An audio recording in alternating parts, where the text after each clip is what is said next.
BODYCAM. What do you have going on? There's a girl in the middle of the street. Looks like she's been beaten. Okay, we have cars en route Okay. right now. Here, give me your hand. Give me your hand. Come with me. I didn't grow up hating police. That's the part people get wrong right away. I actually believed in them. Believed that if you stayed out of trouble, kept your hands visible, spoke calmly, did everything right, the system would meet you halfway. That belief lasted right up until the day I was bleeding, confused, and sitting under fluorescent hospital lights, watching two officers look at me like I was the problem that needed explaining. My name doesn't matter here. Call me Aaron. I was raised in a neighborhood where you learn early how to read rooms, how to stay small when necessary, how to survive being misunderstood. I worked hard to climb out of that box, built a public voice, spoke openly about street myths, snitch culture, fake toughness, the lies we tell ourselves. People laughed, people argued, people watched. I thought words were safer than silence. That afternoon, all I wanted was a haircut. No speeches, no live stream drama, just a chair, a cape, and the low hum of clippers. I fell asleep halfway through, that light floating sleep where you're not gone, but you're not guarding yourself either. Then everything snapped.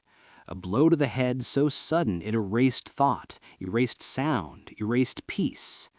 I woke up staring at metal, at a gun pulled back just enough to remind me how fragile life really is.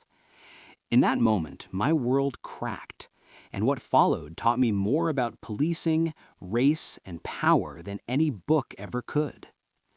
The man who hit me didn't yell. He didn't explain himself. He didn't need to. Violence like that isn't about communication. It's about dominance. I jumped up, heart racing, grabbed whatever was close, and squared my shoulders like muscle memory kicked in before logic could. Another guy hovered near the door, younger, quieter, watching everything like this was choreography they'd rehearsed. When more people stepped into the room, when witnesses became unavoidable, the gun lowered, and just like that, they walked out, calm, controlled, like they'd done this before. I didn't feel brave. I felt hunted. That's the part movies skip. After the danger passes, fear doesn't leave, it multiplies. I ran to my car, not to chase, but to make sure I wasn't defenseless if they came back. When the passenger door of their truck cracked open and a gun flashed again, my body folded behind a car before my brain could argue. Survival isn't heroic, it's automatic. When police finally arrived, the adrenaline had drained, leaving confusion, pain, and this quiet hope that at least now someone official would take control. The hospital room smelled like antiseptic and exhaustion. Two officers stepped in, polite on the surface, neutral voices, body cameras blinking red. At first, it felt procedural. Names, times, locations. Then the questions shifted. Did you have a weapon? When did you retrieve it? Did you point it at anyone? Have you had prior conflicts with this individual? Notice how fast the lens moved from what was done to me to what I might have done. That's not random. That's training layered over bias, layered over history. Here's what most people don't understand about why police racial bias happens. It's usually not a conscious decision like, I don't like this person because of their skin color. It's pattern recognition drilled into officers over years. High crime area equals heightened suspicion. Certain neighborhoods equal assumed volatility. Certain accents, body language, online reputations, clothing styles, they all get logged subconsciously as risk indicators. Over time, those shortcuts replace curiosity. When I explained who the attacker was, someone known in the streets, the officers didn't lean in with concern. They leaned back, like the story suddenly made sense in a way that reduced urgency. This is what's called contextual discounting. If police believe an incident fits a narrative they're familiar with, gang-related, personal beef, street drama, they unconsciously assign shared blame. Victimhood becomes conditional. I could see it in their eyes when I talked. Not hostility, calculation, like they were sorting me into a mental file. Public figure, controversial, armed later, even if legally. Suddenly, the question wasn't just who attacked who, it was who's safer to trust. And this is where misunderstanding compounds. Police are trained to control situations, not emotions. When someone like me speaks passionately, uses humor to cope, shifts tone mid-sentence, it reads as instability through a law enforcement lens. That doesn't mean I was unstable, it means the system struggles with nuance. Calm, detached speech gets rewarded. Expressive, emotional speech gets flagged. I pressed charges anyway, not because I trusted the system fully, but because I understood it well enough to know silence helps no one. Witnesses backed my account, calls flooded dispatch, details aligned.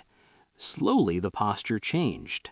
Follow-up calls, detectives asking for clarification, not suspicion. That shift wasn't justice awakening, it was evidence overwhelming bias. This is another hard truth. Police bias weakens when accountability increases. Cameras, witnesses, paper trails, public attention, these don't erase prejudice, but they limit its impact. Systems don't transform out of morality, they transform out of pressure. In the end, I wasn't arrested. I wasn't blamed. The attacker couldn't hide behind fear or reputation. On paper, that's a win. But emotionally, it left a bruise deeper than the one on my head, because I saw how close it came to going the other way, not because I was guilty, but because I fit a profile that history built long before I was born. The victory wasn't applause or closure, it was clarity. I realized police discrimination isn't just about race, it's about control mixed with fear, reinforced by selective data and human shortcuts. Officers see thousands of interactions, patterns form, but patterns aren't people, and when systems forget that, innocent lives get reshaped by suspicion instead of truth. Now here's where people split, and where the comments always explode. Some say cops have a hard job, they're reacting to reality. Others say bias is bias, no matter how stressful the job is. Both sides hold a piece of the truth, and ignoring either one keeps the cycle alive. Yes, officers face danger. Yes, patterns exist. But when pattern recognition replaces individual judgment, justice becomes probability, not principle. When entire communities learn they must behave perfectly just to be treated neutrally, something's broken. The real consequence isn't just mistrust, it's escalation. Citizens become defensive, police become more rigid. Every interaction starts 10 steps ahead of where it should. And when something goes wrong, everyone points fingers instead of fixing foundations. Here's the part that matters most. The law doesn't excuse fear, it doesn't excuse bias, and it doesn't excuse retaliation.